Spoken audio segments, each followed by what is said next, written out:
What's up, everybody? So this is the results of a Hellcat airbox with a Hellcat filter versus arguably the best cold air kit you can get for a Challenger. It's the Legmaker True Cold Air Intake. It's the one, it's carbon fiber, it pulls from the fender well, it does a lot of cool things.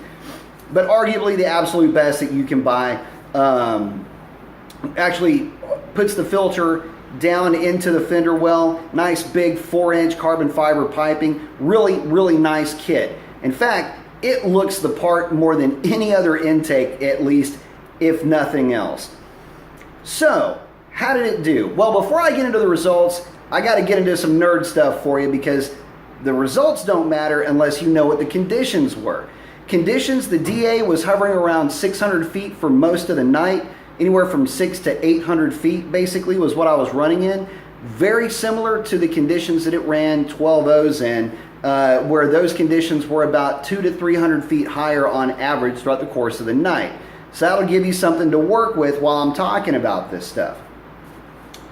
How did it do? Well, yeah, it went 11s. No, it did go 11s. It went 1196 at 114.47 was its best pass of the night. But here's the deal, man. It's averaging deep into the 12.0s for every other pass. And if you take the 60 foot into account, it would have been 11s every single pass of the night. 12.044 at 114 and a quarter with a 179 60 foot up against a 176. There's your another 11-second pass. Here's one. 12.026 at 114.67 miles per hour with a 1.788 60 foot. Need me some 60 foot. Anyway, yeah, it would have gone 11s all night, but you know what? If my aunt had a package, she'd be my uncle, okay? It went 12.0s with one 1190 in there just to spice things up. The cool thing is the car is unimaginably consistent. I mean, it's like working in a lab with this thing almost. It is just dead consistent. Here's another factoid for you. Right off the street, and when I say right off the street, I mean I got to the track, parked the car, walked to get my tech card, got back into the car, that's about 3 minutes, went to tech in.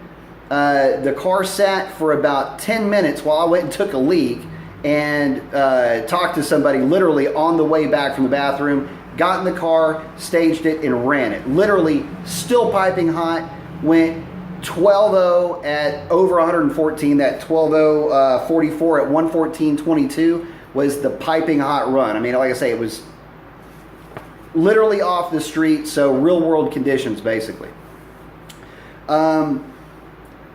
But the cars run consistent 12.0s before. The Hellcat intake and the Hellcat filter, it's not a bad way to go, and it's by far the least expensive, to the tune of about $250 less and about, I don't know, 3 hours less in labor trying to install or, you know, cut part of the fender well so that everything fits together. That system is really good. But the Legmaker is a little bit better. In fact, it's almost identically better as me hand porting my intake manifold was to the stock manifold, or at least with casting flash in there. And those numbers were, well, basically about 1/4 mile an hour to 1/2 mile an hour consistent gain, and about 1/4 to about 1/3 of a tenth of a gain for most of the night. So yeah, it's better, but again, you know, this is starting to sound like a broken record. I don't know that it's worth the time and effort to go through the hassle. But between the two, if you're to take the two as a whole, you know, the intake manifold and the Legmaker, it's worth about a little over 1/10, I guess, and about 1 mile an hour or so. It was averaging, and that's the one thing I want to get into is what was it mile an houring? What was the difference? Well, the average mile an hour with the Legmaker intake, again with a little bit better DA, and I'm going to keep throwing that in there because it does matter, but it's averaging, it is averaging a higher trap speed, and that does make a difference. The other thing though, and this is part of the thing that maybe doesn't get advertised, you always want to hear power and, oh, your car is going to go so much faster with this on the track. Dynos don't matter, it's the track that matters. Well, the track told me this thing wasn't worth actually all the effort that it took to put into the, to the install. But I'm not going to just focus on the track results. The one benefit that this intake does have over the Hellcat or the stock airbox is that it cools off very quickly when it does get hot, and it doesn't get as hot as the stock setup. To give you an example, just letting the car idle, it would with the Hellcat or the stock system, you would see temperatures around 140, 150, even in the 160 degree range. This one, I've yet to see it over 125 degrees. So in that respect, it just doesn't quite get as hot. And then once you hit the throttle, it cools off almost instantaneously. And cruising down the freeway, although both of them will get to within about 2 or 3 degrees of ambient, the Legmaker True Cold Air will get to ambient much more quickly. So there's your difference. Now, would I recommend this intake to you? Well, begrudgingly, if we're going like 5149, maybe I would say yes, I would. Only if you're willing to go through the headache of installing this thing. You don't want to pay somebody to install this. This is a DIY thing, because if you were to pay somebody to put this into your car, you would be spending a ton of money to do it. And which brings me to another point. If you don't have the tools to install this kit, especially a cutting tool, this won't fit on your car. You do have to do some modifications. So, on a scale of 1 to 10, although it's not very high, it's not like pulling an engine and, rebuilding a set of heads. This is still fairly high for a regular DIY guy. So in that respect, no, I don't recommend this fucking thing at all. It was a pain in the ass to install. But if you are looking to get just a little bit more of an edge, it probably will get you where you need to be. If you're just teetering on, again, you're at 12.0 range, need just a little bit more, or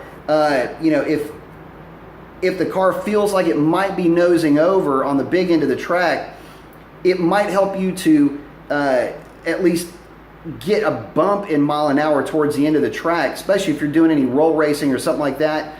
It's a slight advantage. I mean slight, and that's really grasping at straws, to be frank with you, because the DA was a little bit better, and the car has trapped 114 miles an hour before. It just didn't trap as deep into the 114 mile an hour range as it did before. So, what would the difference be, one intake versus another? Well, with an identical 60-foot time, which I did have, it was worth right at 1/3 of a tenth and about 1/3 of a mile an hour. That is the result that I got. There's your track testing. So dyno results, not going to even worry about it. If it made 3 more horsepower, who cares? 5 more horsepower, I don't know what it would make more than a Hellcat, but listen, those are the results. Make of them what you will.